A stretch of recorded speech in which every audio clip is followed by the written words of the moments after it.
সকাল সকাল আমার মাথাটা কি খারাপ হয়ে গেল। এই যে গরম জল বসিয়ে দিয়েছি কড়াইয়ে।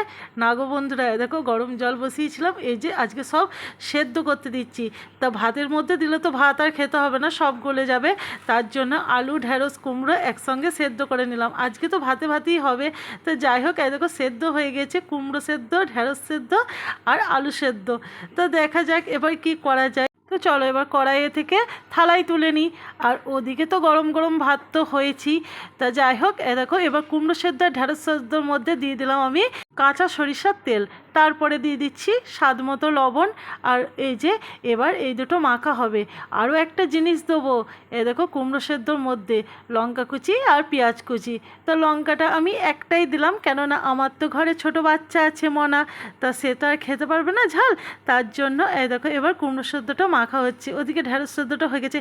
এবার তো আলু সেদ্ধটা মাখতে হবে, সেই জন্য জিরে আর শুকনো লঙ্কা ভেজে আলু সেদ্ধটা মাখতে হবে।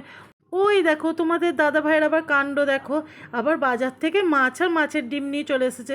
তাহলে আর কি করা যায়, তো মাছের ডিমের মধ্যে বেসন লবণ হলুদ আর এই যে কাঁচা পেঁয়াজ এই যে কুচিয়ে এবার বড়া কটা চটপট করে ভেজে নিই। তো দেখো বন্ধুরা, এবার আমার থালা সাজানোর পালা।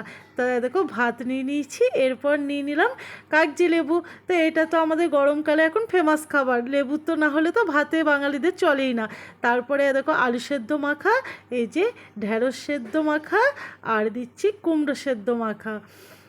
আজকে যা মেনু হয়েছে বন্ধুরা, তা আজকে তো এক থালা ভাত এই সেদ্ধ দিয়েই খাওয়া হয়ে যাবে। তো যাই হোক, এই দেখো কুমড়ো সেদ্ধ দেওয়ার পর এবার তো মাছের ডিমের বড়াটাও তো দিতে হবে। তো মাছের ডিমের বড়া আর এই যে মাছের ডিম ও রুই মাছ দিয়ে আলু দিয়ে ঝোল করে সাজিয়ে ফেললাম আমাদের দুপুরের আজকে থালি। তো বন্ধুরা, কেমন লাগলো তোমাদের এই ভিডিওটা? তো অবশ্যই আমাকে কমেন্টে জানিও। তোমাদের জানাই শুভ দুপুর। এদিকে আবার আমার মনা কি করছে দেখি জানলা খুলে। মনা, তুমি কি করছো? এই তো বৃষ্টি দেখছি জানলা খুলে।